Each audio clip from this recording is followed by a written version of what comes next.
అనంతపూర్ జిల్లాకు 1969 సంవత్సరంలో father Vincent Ferrer గారు వచ్చి ఇక్కడున్నటువంటి పేదలను ఆదుకోవాలి, పేదరిక నిర్మూలన జరగాలి, వెనుకబడ్డ కులాల్లో ఆర్థిక, రాజకీయ, సామాజిక రంగాల్లో చైతన్యం నింపాలి, తీసుకురావాలని చెప్పేసి ఎంతో శ్రమ కోర్చి దాదాపు 50 సంవత్సరాలు పైచులుకుగా ఆర్డీటీ సేవలు అందించడం అనేది ఈ అనంతపూర్ జిల్లా ఉమ్మడి ప్రజలందరికీ తెలిసిన విషయమే.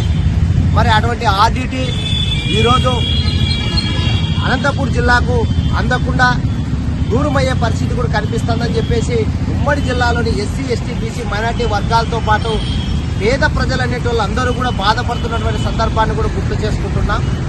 మరి ఫాదర్ విన్సెంట్ ఫెర్రర్ గారు స్థాపించినటువంటి ఆర్డీటీ ఈరోజు కేంద్రంలో బీజేపీ అధికారం చేపట్టిన తర్వాత విదేశాల నుంచి వస్తున్నటువంటి నిధులను రాకుండా అడ్డుకోవడం అనేది చాలా అన్యాయం, దుర్మార్గం అని చెప్పేసి మరి గతంలో ఏ రకంగా అయితే విదేశీ నిధులు ఆర్డీటీకి వచ్చాయో అదే తరహాలోనే కొనసాగించే విధంగా ఆర్డీటీకి ఎఫ్సీఆర్ఏ రెన్యువల్ చేయాలని చెప్పేసి ఇప్పటికే వివిధ కుల ప్రజా సంఘాలు, ప్రజాస్వామికవాదులు, అభ్యుదయవాదులు, రాజకీయ పార్టీలు సైతం మాట్లాడి వివిధ రూపాలలో కూడా పోరాటాలు చేయడం జరిగింది. మరి అయినప్పటికీ కేంద్రంలో బీజేపీ ప్రభుత్వం పూర్తిగా తప్పుకునే పరిస్థితుల్లో మౌనం వహించడం అనేది కూడా చాలా బాధాకరం. మరి ఈ ఉమ్మడి జిల్లా వ్యాప్తంగా జరుగుతున్నటువంటి ఉద్యమంలో భాగంగా మరి గత వారం రోజుల క్రితం అనంతపూర్ జిల్లాకు సంబంధించిన 2 ఎంపీలు, ఎమ్మెల్యేలు ఆర్డీటీని కాపాడుతాం, ఆర్డీటీని రక్షిస్తాం, ఈ జిల్లాకు ఆర్డీటీ ఈ జిల్లా నుంచి విడిపోకుండా చూస్తామనే తరహాలో ఢిల్లీకి పోయి హోంమంత్రి అమిత్ షా గారిని కూడా కలవడం జరిగింది.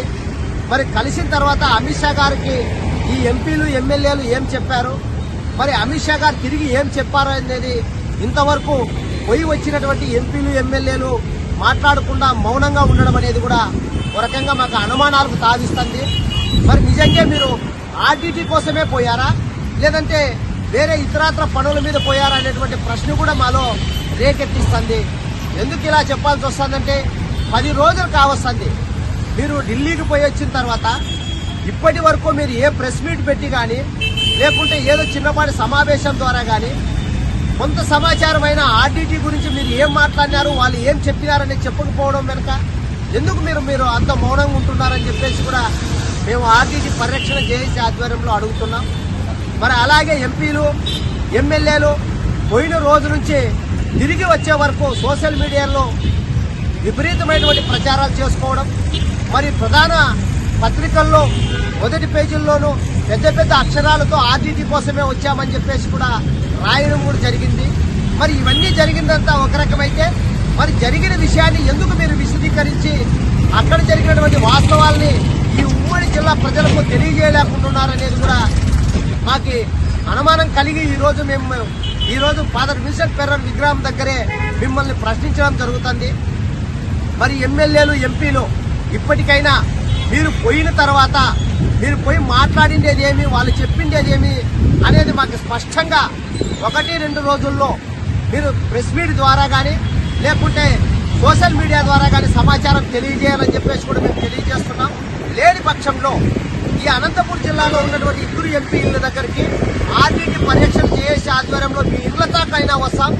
ద్వారా మీరు పోయిన సంగతి ఏమైంది, మరి పోయింటే కేంద్ర ప్రభుత్వం ఏం చెప్పింది అనేది మేము అడుగుతాం. మరి అప్పుడన్నా మాకు సమాధానం చెప్తారా అని చెప్పేసి కూడా మేము ఈ రకంగా మిమ్మల్ని అడగడం జరుగుతుంది. మరి అలాగే ఎమ్మెల్యేలు, ఎంపీలు మాత్రం మేము ఆర్డీటీ కావాలని చెప్పేసి మేము కూడా కోరుకుంటున్నామని చెప్పేసి మేము అర్జీలు ఇచ్చినప్పుడు కళ్ళబొల్లి మాయ మాటలు చెప్తున్నారే తప్ప ఈ ఆర్డీటీని కాపాడతారనే చిత్తశుద్ధి దీనిలో ఏమాత్రం మాకు కనిపించలేదనేది కూడా అర్థమవుతుంది. మరి ఇప్పటికైనా ఢిల్లీకి పోయి వచ్చినటువంటి పెద్దలు, ఎమ్మెల్యేలు, ఎంపీలు ఆడ జరిగిన పూర్తి విషయాల్ని బహిర్గతపరిచి ఉమ్మడి జిల్లాలో ఆర్డీటీ వెళ్లిపోతుంది, ఆర్డీటీ లేకపోతే మా బతుకుల్లో చీకట్లు అలుముకుంటాయని గందరగోళంగా ఉన్నటువంటి ప్రజలకు మీరు సరైన సమాధానం చెప్పుకోకుండా ఏదో ఒక టూర్ మాత్రం పోయొచ్చి ఈ అంతకు మీరు మీ ఇళ్లలో ఉంటే మాకు ఎట్లా సమాచారం తెలుస్తుంది, మీరు పోయిండేదేమి, అక్కడ మాట్లాడిండేదేమి, అక్కడ జరిగిన తతాంగం అంతా కూడా మాకు తెలియజేయాల్సిన బాధ్యత మీకు లేదా? అంటే మేము అడిగితేనే మీరు సమాధానాలు చెప్తారా? మరి అడిగితేనే సమాధానాలు ఇప్పటికైనా చెప్పి తీరుతారా లేదా అనేది కూడా మాకు ఒక అనుమానంగా ఉంది. మరి కాబట్టి ఇప్పటికైనా ఢిల్లీకి పోయించినటువంటి ఎంపీలు ఎమ్మెల్యేలు అక్కడ జరిగిన విషయాలన్నీ పూర్తిగా ఈ ఉమ్మడి జిల్లా ప్రజలకు చెప్పాల్సిందే. చెప్పకపోతే మిమ్మల్ని కూడా అనుమానిస్తాం, అవసరమైతే మిమ్మల్ని ప్రశ్నిస్తాం, ఎదురు అడ్డుపడి కూడా మిమ్మల్ని అక్కడ జరిగిన విషయాలు ఏమి అనేది తెలుసుకోవాల్సిన బాధ్యత మా మీద ఉంది. కాబట్టి ఈరోజు ఫాదర్ విన్సెంట్ విగ్రహం దగ్గర ఆయనకి నివాళులు అర్పించి మిమ్మల్ని ఈ రకంగా ప్రశ్నించడం జరుగుతుంది. మరి ఫాదర్ విన్సెంట్ ఫెర్రర్ గారు ఈ ఎఫ్సిఆర్ఏ గురించి ఆర్డీటీ స్థాపనలో ఆయన చేసినటువంటి సేవల్ని అందరూ మెచ్చుకుంటున్నారు. కానీ మరి ఆయన ఈ రోజు ఆ ఫాదర్ విన్సెంట్ ఫెర్రర్ స్థాపించిన ఆర్డీటీ దూరం అయితే ఈ ప్రజల గందరగోళంలో కానీ చాలా బాధతో ఇబ్బందులతో ఏం జరుగుతుందన్నటువంటి అయోమయ పరిస్థితుల్లో ఉంటున్నారు. కాబట్టి ఈ ఢిల్లీకి వచ్చిన పెద్దలు మరోసారి తెలియజేస్తున్నాం, మీరు పోయి అక్కడ ఏం మాట్లాడారు, వాళ్ళు మీకు ఏం చెప్పారనే విషయాల్ని బహిర్గత పరచాలి మీడియా ద్వారా అని చెప్పి తెలియజేసుకుంటున్నాం. జై భీమ్.